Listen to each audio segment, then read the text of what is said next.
नमस्कार, सभी दर्शकों का स्वागत है फिर से हमारे चैनल में ग्लोबल लेंस में।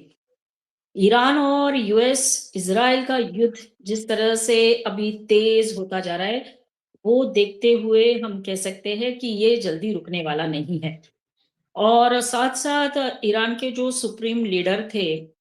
आयतुल्लाह खामेनी जी, उनका जिस तरह से अमेरिका ने मार गिराया, तो उसकी प्रतिक्रिया जो उमटी है हर तरफ, वो भी हमने देखी। अ, खुद ईरान में भी 2 ग्रुप्स है जो प्रोटेस्ट कर रहे हैं यूएस के खिलाफ और एक ग्रुप ऐसा है जो यंगस्टर्स है जो खुशियाँ मना रहा है कि एक अत्याचारी लीडर का खात्मा हो गया।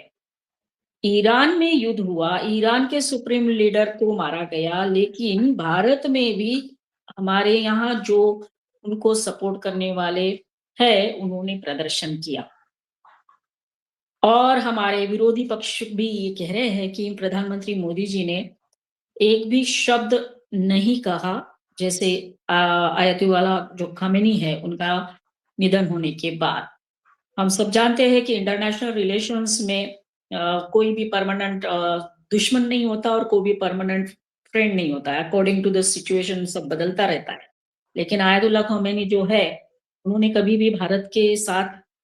खड़ा होते हुए नहीं देखा है। तो आज हम इसी के बारे में चर्चा करेंगे, क्योंकि ये चर्चा बहुत हो गई है कि क्या परिणाम भारत पे होगा, लेकिन हमारे यहाँ के जो लोग प्रोटेस्ट कर रहे हैं, उसको देखते हुए आज हम ये चर्चा कर रहे हैं। और हमारे बीच चर्चा के लिए उपस्थित हैं सुप्रीम कोर्ट के प्रसिद्ध lawyer advocate Pankaj Joshi sir. Sir, thank you once again. जी, नमस्कार मैडम और आपके सभी व्यूअर्स के लिए बहुत-बहुत नमस्कार। ये सर, हमने देखा कि जैसे ही आयतुल्लाह khomeini को मारा गया, अमेरिका ने डिक्लेयर कर दिया। उसके बाद भारत में सर जम्मू कश्मीर में, उत्तर प्रदेश में, लखनऊ में, बैंगलोर में, हैदराबाद में एक लोग उतरे हैं जो उनको सपोर्ट करते थे। तो सर इसके बारे में आप क्या कहेंगे सर?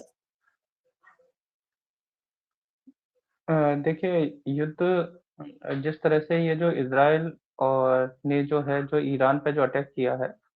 क्योंकि इज़राइल और ईरान के बीच में एक लंबे समय से लगातार जिस तरह से जो ये एक-दूसरे को लेके जो एक विश्वास था और कहीं न कहीं जिस तरह से ये वॉर जो था, जो एक लड़ा जा रहा था, ख़ास करके गाज़ा में हमास के द्वारा, तो उसके कारण लगातार इस क्षेत्र में जो एक क्षेत्रीय अस्थिरता लगातार बनी हुई थी, उसका ये परिणाम स्वरूप आज ये लंबे समय तक जो चला और इसमें अमेरिका ने इज़राइल को सपोर्ट दिया क्योंकि जो एक न्यूक्लियर जिस तरह से अपने आप को वो एक पावर जिस तरह से ईरान बनाना चाह रहा था और पिछली बार लगातार जिस तरह से जो परमाणु एजेंसी जो है, उन्होंने जिस तरह से न्यूक्लियर एजेंसी की बातों को ना मान के जिस तरह से सबसे पहले तो उस न्यूक्लियर एजेंसी ने ही जो संयुक्त राष्ट्र की है, उन्होंने उस पर प्रतिबंध लगाए और उसके बाद फिर उसके बावजूद भी ईरान नहीं माना, तो अमेरिका ने इज़राइल को सपोर्ट करते हुए ये बाकी की सारी जो चीज़ें हैं, ये इसका परिणाम स्वरूप ये लगातार इस तरह से आई हैं। इसमें बीच में जो एक लगातार जो ईरान की गवर्नमेंट के द्वारा जो एक वहाँ की लोकल जो जनता थी, उस पर भी जिस तरह से एक तरह से जो दबाव डाला गया और उसमें जो लगातार पिछले 2-3 महीने से जिस तरह से लगातार किलिंग्स हो रही थी ईरान की जनता की, जो कि हज़ारों में थी। कुछ 5,000 कहते हैं, कुछ 30,000 तक कहते हैं कि ईरान के जो लोग थे, उनको जिस तरह से ईरानियन जो ख़ास करके जो आईआरजीसी है, इस्लामिक रिवोल्यूशनरी गार्ड्स कोर जो एक तरह से ईरान की जो जो एजेंसी है, उसने वहाँ पर किलिंग्स वग़ैरह की, तो उसके कारण जो है ये प्रोटेस्ट था, एक लंबे समय से लगातार पिछले 2-3 महीने से चला आ रहा था। तो इसके कारण भी वहाँ की जो ईरान की जनता थी, वो काफ़ी असंतुष्ट थी और जहाँ महँगाई की बात करें, तो महँगाई मतलब भारत देश का ₹1 और वहाँ का ₹1,00,000 के लगभग वो जो एक उस रेंज में चल रहा था, तो उसके कारण भी जो ईरान की जनता थी, वो काफ़ी लंबे समय से असंतुष्ट था उसमें और वो खुद नहीं सोच समझ पा रहे थे कि क्या करना होगा। तो उसका कहीं न कहीं जो उस देश का मुखिया है, उस पर गुस्सा होता है। तो ईरान की जनता का ही असंतोष एक तरह से ये आगे बढ़ा और उसके कारण जो बाहर की जो शक्तियाँ हैं, उनको इंटरवीन करने का फिर मौका मिला और इराक और जो पड़ोसी मुल्क भी हैं, उन्होंने भी ईरान की ईरान के ऊपर जिस तरह से जो एक क्योंकि वहाँ क्षेत्रीय स्थिरता जिस तरह से है क्योंकि बाकी की देश सुन्नी देश हैं, तो वो नहीं चाहते कि एक कोई शिया मुल्क जो है वो यहाँ पर इस तरह से आके और उसका दबदबा हो। तो इन सारी चीज़ों के इस जो एक ग्लोबलाइज़ेशन के दौर में उस वहाँ पर जो उस क्षेत्र की जो ख़ास करके जो बात है एक जियोपॉलिटिक्स की, तो जिस तरह से तो इसके कारण ये जो चीज़ें हैं, ये एक वॉर में बदली हैं और जो आपने कहा कि इंडिया में प्रोटेस्ट हो रहे हैं, तो इंडिया में तो ना केवल प्रोटेस्ट हो रहे हैं, या तो अपोज़िशन पार्टी के जो चाहे सीनियर लीडर जो भी हैं जिसमें सोनिया गांधी सबसे बड़ा नाम है, उन्होंने खुद प्रधानमंत्री मोदी जी के लिए कहा है, तो ये यहाँ भी जो है वो राजनीति का जो अखाड़ा है, वो तो यहाँ का भी सक्रिय है, तो जब जब सोनिया गांधी जी सक्रिय हैं, तो उन्होंने इस बात को कहा है और ख़ास करके जितने भी लेफ्टिस्ट जो दल हैं, चाहे माकपा हो, भाकपा माले हो, लिबरेशन रिवोल्यूशनरी सोशलिस्ट पार्टी हो, RSP, all India forward block हो, सभी ने विरोध प्रदर्शनों में भाग लिया है। तो पॉलिटिकल इश्यूज़ तो निश्चित रूप से भारत में ये है। और ये जो सिविल वॉर जो है इसमें अ, अब अ, ये शिया और सुन्नी के बीच में ये दंगे ज़्यादा ना भड़कें इसके कारण भारत की गवर्नमेंट निश्चित रूप से ये है कि चाहते हैं कि ये जो विरोध प्रदर्शन है इस तरह से आगे ना बढ़ें कि मुस्लिम समाज के जो एक-दूसरे के लिए जो पंथ जो हैं वो एक-दूसरे के खिलाफ कहीं न कहीं जो है वो एक-दूसरे के लिए खतरा ना बन जाए। तो इसके लिए चाहे केंद्र सरकार हो, चाहे राज्यों की सरकार हो और इसी बात को ध्यान में रखते हुए माननीय प्रधानमंत्री मोदी जी ने जो उनकी खुद की सुरक्षा मामलों की जो मंत्रिमंडलीय समिति है, सीसीएस, उसकी एक बैठक की है, जिसमें उनके स्वयं के अलावा रक्षा मंत्री, विदेश मंत्री और हमारी वित्त मंत्री निर्मला सीतारमण जी, वरिष्ठ अधिकारीगण के साथ ये बैठक करके और उन्होंने इस बात के लिए सभी राज्यों के लिए भी एडवाइज़री जारी की है। जितने भी हमारे देश में दूतावास हैं, उन सभी के लिए खास करके एडवाइज़री जारी करी है कि और जो सिक्योरिटी गाइडलाइंस जो हैं उनको पूरी तरह से फ़ॉलो किया जाए। तो ये है तो निश्चित रूप से भारत जो है वो इस समय निश्चित तौर पे और जो है इस मामले की जो गंभीरता है उसे पूरी तरह से नज़र बनाए हुए है। Yes sir. सर हम बात करेंगे कि भारत में प्रोटेस्ट हो रहा है तो लेकिन सर जो लोग प्रोटेस्ट कर रहे हैं या फिर जो जिनके नाम आ रहे हैं सामने जो नेता है पॉलिटिकल, उन्होंने कभी भी खुलेआम पहलगाम में जो हुआ उसके खिलाफ कुछ नहीं बोला, उसके पहले फिर दिल्ली में जो ब्लास्ट हुए उसके बाद भी उन्होंने कुछ नहीं बोला। लेकिन अब बोल रहे हैं जब ये हुआ है, तो सर ये चाहते क्या है आखिरकार? क्योंकि इतने बड़ी संख्या में प्रोटेस्ट हमने देखा जम्मू कश्मीर में भी देखा सर। तो ये बहुत बड़ा एक सवाल खड़ा करता है हमारे कि जब हमारे यहाँ ऐसा कुछ होता है तो ये लोग सामने नहीं आते। देखिए इस बात में कई चीज़ें छुपी हुई हैं, लेकिन मैसेज इसमें पॉलिटिकल है। पॉलिटिकल मैसेज इस तरह से है क्योंकि जब आप इसकी शुरुआत से देखेंगे फिर कहीं न कहीं ये आता है कि ये किस तरह से जो चीज़ें हैं वो आगे बढ़ती हैं। क्योंकि क्योंकि भारत क्योंकि जब ये जो जिस तरह से जब ये जो किलिंग जो हुई है, जो इस वॉर में जिस तरह से खामनेई के साथ इनका पूरा परिवार और जो वहाँ के जो जितने भी शीर्ष कमांडर जो हैं इज़राइल का दावा 40 वरिष्ठ अधिकारियों का है और ईरान ने 7 कमांडरों के लिए कहा है। उसमें सेना प्रमुख अब्दुल रहीम मुसावी भी हाँ। शामिल हैं और कि तो ज़्यादातर वरिष्ठ जितने भी हैं उन सभी की ये जो है ये इसमें मौत हुई है। तो इसके कारण चूँकि भारत में जो भी लोग जो हैं वो निश्चित तौर पे एक जो ऐसा इश्यू हो जो पॉलिटिकल हो ख़ास करके इमोशनल सेंटिमेंट्स के आधार पे तो उसको निश्चित तौर पे तो भारत के ये जो लोग हैं जो कि वहाँ ईरान के लिए किस तरह से वो कर रहे हैं, तो कहीं न कहीं जो एक कट्टरपंथी जो इस्लाम की जो एक विचारधारा है ये उसी को एक तरह से प्रशय देना है और यही काम ये जो थे जो खामनेई जी वो यही काम करते थे और ख़ास करके क्योंकि इनकी जो पूरी राजनीति थी क्योंकि इनसे पहले जो इनके जो जब ये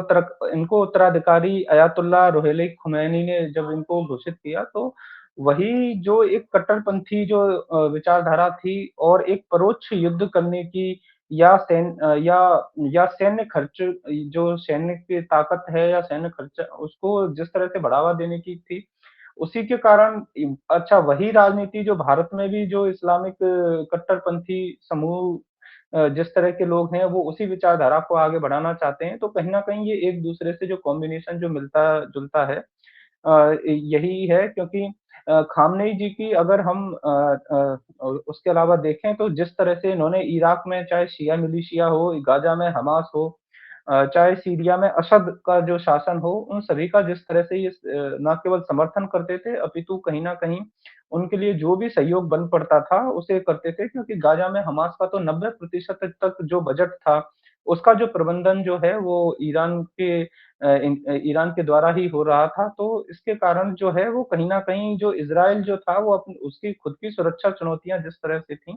उसके कारण ये था। और जब और पिछले और उन्होंने जब हमास नेता जो इस्माइल हानिये थे, उसकी जब तेहरान में जब उन्होंने इज़राइल ने जब पहले हत्या की, तो उसके बाद से ही ईरान और इज़राइल के जो संबंध थे वो खराब हो गए थे, और अक्टूबर 2024 में ईरान ने सबसे पहले इज़राइल पर उस पर हमले भी कर दिए थे। तो ये जो चीज़ें थी, ये ऐसा नहीं है कि एक दिन में हो रही हैं, वो लगातार हो रही हैं। और खामनेई तो और जब ईरान में जब सबसे पहले जब ईरानी क्रांति हुई थी 1979 में, तो उसके बाद जिस तरह से अयातुल्लाह रुहेली खुमैनी ने जिस तरह से ईरान को पूरी तरह से अपने कब्ज़े में ले लिया था, और पूरी तरह से क्या हो चीज़ें हो सकती हैं, नहीं हो सकती हैं, कौन किस तरह से कपड़े पहनेगा, कौन किस तरह से रहेगा, कौन किससे दोस्ती करेगा, कौन किससे शादी करेगा, इस तरह की छोटी-छोटी चीज़ें जो थीं वो सारी समाज पे एक तरह से जो था वो उसपे था एक तरह से कब्ज़ा कर लिया था। उसके लिए लगभग 70,000 से ज़्यादा उन्होंने इसके लिए पुलिसकर्मियों की भी भर्ती की, जो लगातार जिस तरह से वहाँ की जनता पर जो थे और उसके कारण परेशानी हो रही थी।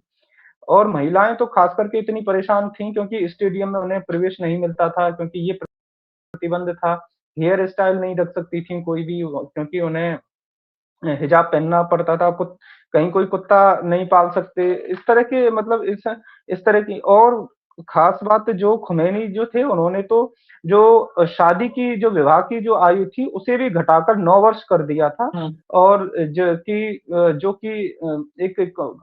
कट्टरपंथी जो रूढ़िवाद जो एक इस्लाम का जो रहता है, उसको उन्होंने फ़ॉलो किया था। महिलाओं की जो गवाही थी, वो आधी मानी जाती थी, और उनके जो जीवन का भी कहीं-कहीं कोई उसमें रहता था, तो उसका भी मोल जो था वो आधा था। तो इस तरह से और और जो इज़राइल के लिए, तो वो इज़राइल का नाम तक लेना पसंद नहीं करते थे, तो इज़राइल को भी वो एक तरह से जायोली सत्ता जो थे वो वर्ड यूज़ करते थे कि जिससे कि हमें इज़राइल का नाम लेना ना पड़े। और जो यहूदियों जो ईरान में जिस तरह से जो पश्चिमी देशों के खिलाफ और एक विरोधी जो विचारधारा थी, उसके उसके जिस तरह से पाला-पोसा और एक एक जो साहित्यिक आलोचना होती है, उसको भी कोई ना करे, इसके लिए भी जिस तरह से 1989 में सलमान रुश्दी के खिलाफ जब फतवा जारी हुआ, तो वहाँ पर जो एक कट्टरपंथी जो विचारधारा है, वो एक बड़े लेवल पे हो गई थी। लेवना और ना केवल एक साहित्यिक आलोचना, क्योंकि कोई आलोचना कर रहा है तो उसकी भी हत्या हो सके, तो इस तरह का एक जो वैश्विक आह्वान जो था वो ईरान के इन कट्टरपंथी नेताओं के द्वारा हुआ था, तो उसके कारण जो है वो पूरे विश्व में जो है वो माहौल एकदम ब ब ब बड़ा हिंसा के क्षेत्र में आगे हुआ था। और लेबनान में जो हिजबुल्लाह की जो स्थापना हुई, पैसा दिया, उन्हें हथियार दिया, प्रशिक्षण दिया, जो इसराइल को टारगेट करने के लिए, तो ये जो था ईरान ना केवल कहता था, अपितु यहाँ तक कि इस बात को कहना कि इस्लाम का प्रसार उस तब तक आवश्यक है जब तक कि अल्लाह के सिवा कोई ईश्वर नहीं है, इसका नारा पूरे विश्व में गूंजे। इस बात के लिए जिस तरह से ये कट्टरपंथी नेता वहाँ पर इस बात को कहते थे और लगातार कह रहे थे, तो उसके कारण जो है उसमें संकट में थी और इसके कारण जो है इज़राइल अपने नागरिकों के क्योंकि ईरान में भी जितने भी यहूदी इस समय रह रहे हैं, वो सभी लगातार उनकी जनसंख्या कम हो रही है और उन पर अनेकों तरह के अलग-अलग तरह से उन पर दबाव डाले जाते हैं। तो जिसके कारण यहूदियों का जो जीवन है वहाँ ईरान में संकट में है। तो ये जो सारी चीज़ें हैं और ईरान के खुद जो राजा हैं शाह मोहम्मद रज़ा पहलवी उनको जिस तरह से उन्होंने हटा दिया और हटाने के बाद और एक ये ईरान की जिस तरह से 1989 में क्रांति की खुमैनी ने और एक लगातार उस देश को एक ऐसी एक कट्टरपंथी इस्लाम की चाहे राजनीति हो, चाहे परोक्ष युद्ध की राजनीति हो, और चाहे पश्चिम और इनके खिलाफ की जो राजनीति हो और स्त्रियों से द्वेष की जो एक संस्कृति जो है, उसको जिस तरह से इन्होंने आगे बढ़ावा दिया, तो उसके कारण जो पूरा जो ईरान का जो माहौल है, वो निश्चित तौर पे पूरी तरह से वहाँ ईरान में जो है वो एक पूरा जो कहीं भी एक तरह से लोकतंत्र जो था, वो कहीं रह ही नहीं गया था। अब चूँकि ये युद्ध हुआ है, तो निश्चित तौर पे ख़ास करके ऊर्जा के क्षेत्र में तो ज़रूर एक प्रभाव पड़ेगा क्योंकि उस जगह से जो ऊर्जा के आपूर्ति के जो मार्ग हैं, ख़ास करके जो जो हॉर्मुज़ जलमार्ग जो है क्योंकि वहाँ से लगभग 25% जो ऑयल है वो और चाहे एलएनजी है 30% तो उसकी आपूर्ति उस क्षेत्र से होती है, तो उस पर ज़रूर एक तरह से प्रभाव पड़ेगा कि उस क्षेत्र में क्या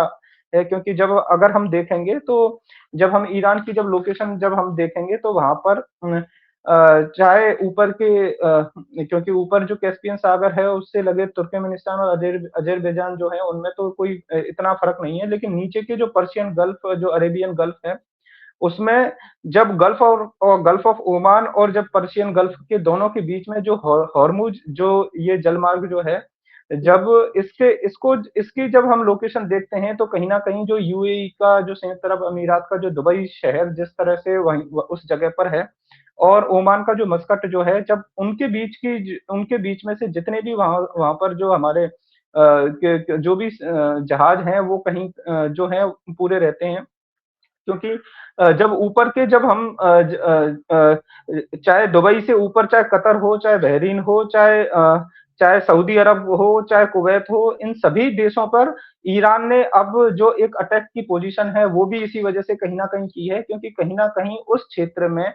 जो एक दबदबा ईरान जिस तरह से बनाए रखना चाहता है, तो इन देशों पर भी वो ये चाहता है कि ये सारे जो देश हैं कहीं न कहीं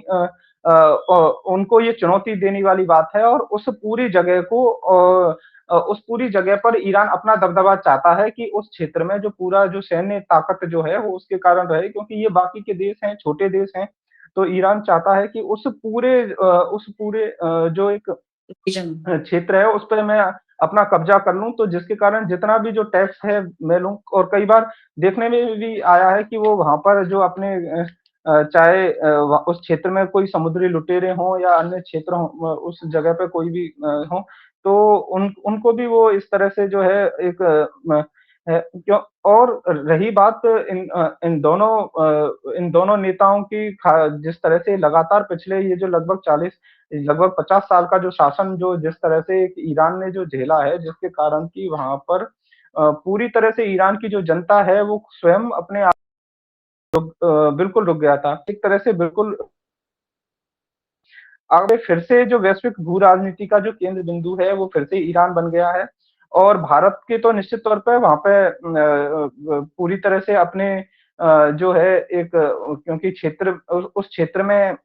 जो भारत के जो हैं, चाहे इज़राइल के साथ चाहे हमारे रक्षा सहयोग हों, चाहे प्रौद्योगिकी की जो साझेदारी हो, उसको देखें, चाहे ईरान के थ्रू जो हमारी चाबहार की जो बंदरगाह परियोजना है, अगर हम उसको देखें जो क्योंकि मध्य एशिया तक पहुँच बनाने के लिए जिस तरह से ईरान को ईरान के माध्यम से ही हम जो अपना जो है वहाँ पर उसको आगे बढ़ाना चाह रहे थे। तो इस अभी जो है इस कारण जो हमारा देश जो है वो इस वजह से शांति की जो गुहार है वो लगा रहा है और अब ऐसे समय पर विदेश हमारे विपक्ष के नेता हैं, वो जिस तरह से बार-बार उकसावे की जो राजनीति जो कर रहे हैं या भड़कावे की राजनीति कर रहे हैं, तो उससे जनता के मध्य में आपस में जो अविश्वास है वो बढ़ेगा, और शिया सुन्नी के मध्य के जो झगड़े हैं वो कहीं न कहीं रोड पर नज़र आएँगे। तो ये कहीं न कहीं ना केवल भारत की जनता अपितु भारत और ईरान के साथ जो संबंध है उनको भी गड़बड़ाएगा। और जैसा कि ये जो लीडर हैं इनका भी कहीं न कहीं जो है भारत से संबंध है, क्योंकि इनके जो बाबा जो थे खामनेई, जो खुमैनी जी के सैयद अहमद मुसावी, ये उत्तर प्रदेश के लखनऊ के से पड़ोसी जिले बाराबांकी के थे। तो वहाँ उनका वो जो गाँव जो है किंतूर गाँव, वो भी इस समय सुर्खियों में है कि वो यहाँ से जाने के बाद उनके जो जो वो थे वो वहाँ पर गए थे, और उन्होंने इराक में जो नजफ़ स्थान जो है वहाँ पर वो एजुकेशन के लिए गए थे, और उसके बाद और वो आगे जो वहाँ की राजनीति में आगे बढ़े, और इस तरह से उस देश में जो है वो आगे बढ़ते हुए वहाँ पर गए, और पूरा पूरा जो है उसमें आगे उस देश की जो राजनीति में पूरी तरह से उन्होंने इंटरफेयर किया, और वहाँ पर इस स्थान तक वो पहुँचे। तो अब ये आगे जाके किस तरह से यही है कि कम से कम इस क्षेत्र में शांति बढ़े, जिससे कि जो है कम से कम क्योंकि वैश्विक जो भी वाणिज्यिक व्यवस्थाएँ हैं वो कहीं न कहीं गड़बड़ा जाती हैं। क्योंकि वहाँ पर लगातार जो मौतें हो रही थीं वो कहीं न कहीं एक एक तरह से सत्ता के पाने के लिए हो रही थीं। हुँ, 2022 में भी जब महसा अमीनी की जो महिला जो थी उसकी मौत हुई थी, वो एक सामान्य सी इस बात पर हुई थी कि उसमें से एक बाल निकल रहा था, और उस यस, हिजाब में से, और उसके कारण उसको उसकी जो किलिंग हुई, और उसके विरोध में जिस तरह से ईरान की महिलाओं ने हिजाब हटाए, और उन्होंने कहा कि नहीं, इस तरह से नहीं चलेगा, क्योंकि आप किसी को हल्की-हल्की बातों पर भी जब आप सज़ा देने लगोगे तो वो उसके कारण जो प्रोटेस्ट है वो वहाँ के पुरुष और महिलाओं ने दोनों ने किए थे, और उस प्रोटेस्ट को दबाने के लिए 500 से ज़्यादा लोग उस समय मारे गए थे। तो वो भी एक वैश्विक खबर थी। वहाँ पर जितने भी दुष्कर्म के जो भी आरोप होते थे, चूँकि महिलाओं की गवाही नहीं मानी जाती, तो उसके कारण जो उनकी जो जो एक तरह से कन्विक्शन रेट था वो बिल्कुल वहाँ नहीं था। तो ये सारी जो चीज़ें हैं वो कहीं न कहीं उस स्थान पर ये जो है एक तरह से ईरान के अंदर ही अंदर जो ईरान की जनता है वो कहीं न कहीं उनके नेताओं का विरोध करने लग गई थी। और जिस तरह से वो लगातार, क्योंकि वो सैन्य बजट में जिस तरह से बेतहाशा बढ़ावा देखते हुए, और पूरे उस क्षेत्र में ही जिस तरह से ईरान एक तरह से लीडरशिप की भूमिका निभा रहा था, तो इसके कारण इज़राइल जो है वो उसकी सुरक्षा चिंता जो थी वो भी बढ़ बिल्कुल। रही थी। तो इसके परिणाम स्वरूप ये सारी चीज़ें ये जो है आगे हुई। और भारत को तो इस समय बिल्कुल सतर्क रहने की ज़रूरत है, क्योंकि अफ़गानिस्तान और पाकिस्तान के बीच में भी जो है इस समय युद्ध की स्थिति है, क्योंकि अफ़गानिस्तान के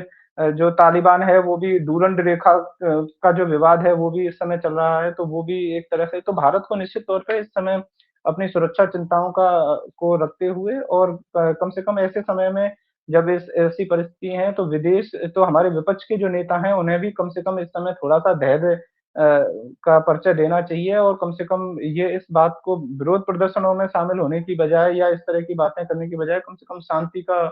शांति की बातें करनी चाहिए, जिससे कि कहीं भी जो जनता के बीच में जो उबाल है वो कहीं एक-दूसरे के लिए ही जो है वो संभाल कहीं खतरा ना बन जाए। Yes sir. आपने बिल्कुल सही कहा सर कि जो हमारे विपक्ष के नेता हैं उनको धैर्य रखना चाहिए। लेकिन सर बात तो यही है कि जब बांग्लादेश में इतनी बड़ी संख्या में कुछ महीनों पहले हिंदुओं को मारा जा रहा था तब इन्होंने आवाज़ नहीं उठाई। तब जो एक तबका है जो मानव अधिकार की बात करता है तब उन्होंने भी आवाज़ नहीं उठाई। लेकिन अब जब खामेनी को मारा गया है तो ये सब लोग कह रहे हैं कि मोदी जी को कुछ कहना चाहिए। तो वो खामेनी जिसने इतना अत्याचार किया दशकों और हम सब आपने देखा, पढ़ा और आपने भी डिस्कस किया तो सोचना ज़रूर पड़ेगा और इसीलिए हमारे जो विदेश मंत्री हैं उन्होंने बात भी की है काफ़ी सारे राष्ट्र प्रमुखों के साथ जिनके-जिनके ऊपर ईरान ने अटैक किए हैं। तो ये भी एक कूटनीति बोल सकते हैं हम लोग कि भारत न्यूट्रल वे में खड़ा है। और सर आज आप आए और बहुत विस्तार से इस विषय के ऊपर चर्चा की, इसके लिए हम आपको धन्यवाद देना चाहेंगे। सभी दर्शकों को कहेंगे कि हमारा ये जो वीडियो है वो ज़रूर देखिए, लाइक करिए, कमेंट करिए, शेयर करिए और चैनल को सब्सक्राइब करते रहिए। सभी को वन्स अगेन होली की शुभकामनाएँ। धन्यवाद। जय हिंद, वंदे मातरम। जी, आपने मुझे समय दिया इसके लिए भी आपका बहुत-बहुत धन्यवाद और आपको और सभी व्यूअर्स को होली की बहुत-बहुत मंगलमय शुभकामनाएँ। जय हिंद, धन्यवाद। वंदे मातरम। यस।